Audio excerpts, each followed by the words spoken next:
Today we're going to be going over how to replace the battery in an Apollo City. The tools we need for this repair are a Phillips head screwdriver, a 4mm Allen key, a pair of flush cutters, and electrical tape. So the first thing you have to do to replace the battery on an Apollo City is, of course, put the scooter upside down, because the battery is accessed from the bottom, not from the top, like some of our other models. Once you have it upside down and you have clear access to everything here, you're going to take a 4mm Allen key and simply start uninstalling the screws.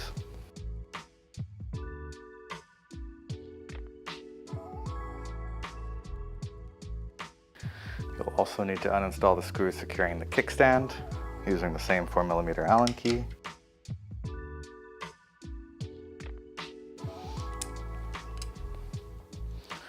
Now that everything is loose, you'll be able to just pull this up.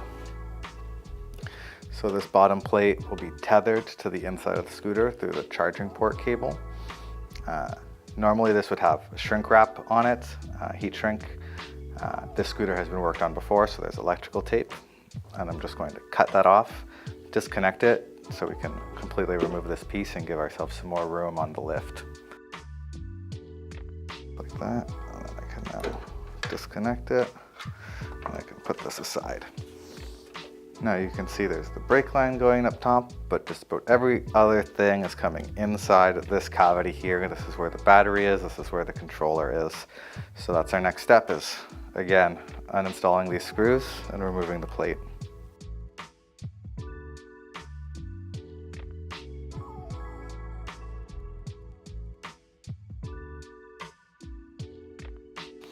Now we can see the battery, we can see the controller in the front, and we'll notice that this is a very tight space for the battery. On the City 22 base model, the single motor version, it has a smaller battery with a bit more room to play around. That makes everything easier for this repair. But for the 2023 versions and the City Pro 22, it is a bit of a tight squeeze. So the first thing I'm going to do is try and not remove or uninstall, but just sort of create some space from the cables in the front. There will be some hardware securing the battery to the deck. It can either be a Phillips head screw or a 4mm Allen key, as is the case here.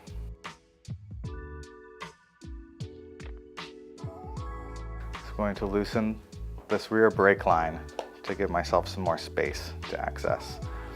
So I'm going to deinstall it from the rear wheel and then pull to create some more slack. Once I've done that, I can follow this line, kind of pull around this screw that's helping hide it, and push it, and now I have a lot more space. If I wanted more space, keep pulling and keep pulling. Now I have lots of room. So before we pull the battery out, we're just going to disconnect the main cable between the battery and the controller. Now the battery isn't connected to anything else, and we can just pull it up and out. Just like that. So you can see there's several cables running from the rear to the front, connecting to the controller here. This is probably what makes this repair a little bit more of a nuisance than it would be otherwise. You just have to make sure when you're putting the battery in that these are all flush against the side and that they are together enough that they're not coming on the bottom or bunched up in a fat roll, not giving you enough clearance. So now that we have the battery free, we're going to put our replacement battery in. For the purposes of this video, I'm just reusing the same battery. However, the process is exactly the same with the new one. As I mentioned, with these cables on the side, I'm going to make sure they're as tucked away as possible. And there we go. The next step will be to line the battery up with the holes that the screws go into to secure it. This is pretty simple. It's just a matter of pushing it back and forth until it lines up correctly. I still have the screws in the post for the battery, so I can I've lined it up correctly. I can feel it threading in. Make sure you don't over tighten these bolts securing the battery, because if you torque them too hard, it can create bumps on the deck of the scooter. The metal plate between the top and this cavity here is a little bit thin. So now our battery's in the cavity, it's secure. We can reconnect the main power. This should also be covered with electrical tape, or of course, heat shrink if you have it. Is a little bit better, but if you're someone doing a repair at home, you probably don't have heat shrink. So I'm just going to do that, keep the moisture out, keep the connector secure. I have this gasket here that goes into this slot for the charging port cable. So I'm going to line it up and just push it in. So now I have the deck plate. I'm ready to put it back. There is a certain way in which it goes. All these holes should line up. If you have it the wrong way, they will not line up exactly. So it's impossible to put it in incorrectly. So when I am installing the screws back to secure this plate, we're not putting a screw in every single hole. These threaded holes are shared with the outer plate. So you can kind of see, most likely your plate has some wear patterns along, but basically we're going on each side 1, skip 1, 2, skip 1, 3, skip 1, 4 on both sides.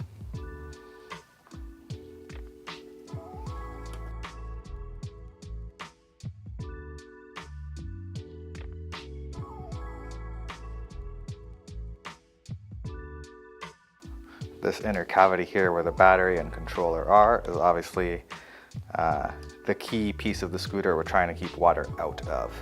And one of the best features of the City is its water resistance, its IP66 rating. So we want to make sure we're keeping that intact by creating a very strong seal.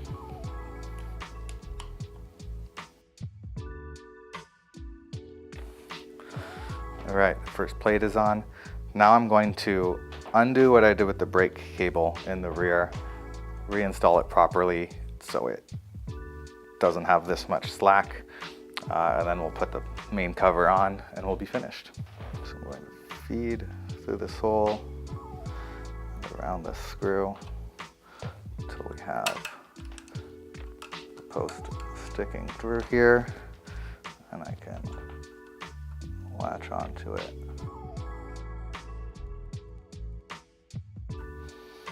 Anytime you are playing with the drum brake adjustment, the way to ensure you have a good tightness is just to make sure the wheel is spinning freely. I'm going to keep tightening this.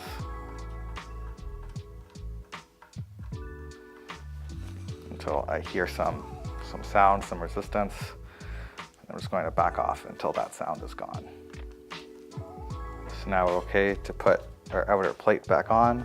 First thing we're going to do is connect the charging port, and just like the main connection between the controller and the battery, I'm just going to tape it up. Please use heat shrink if you have access and are able to use heat shrink, but electrical tape will do the job just fine.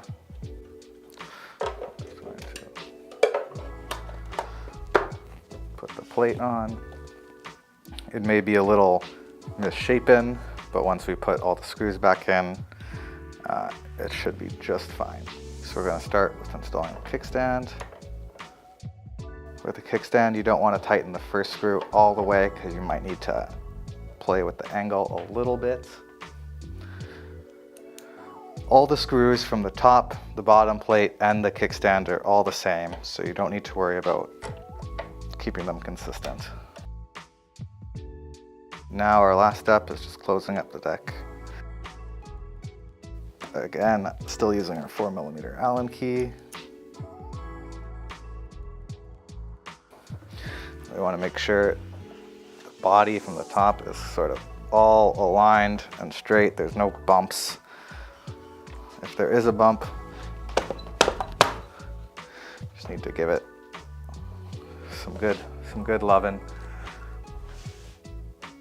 and push it back into place. And now we can flip the scooter over and we'll be ready to ride. And that is how we replace the battery of an Apollo City.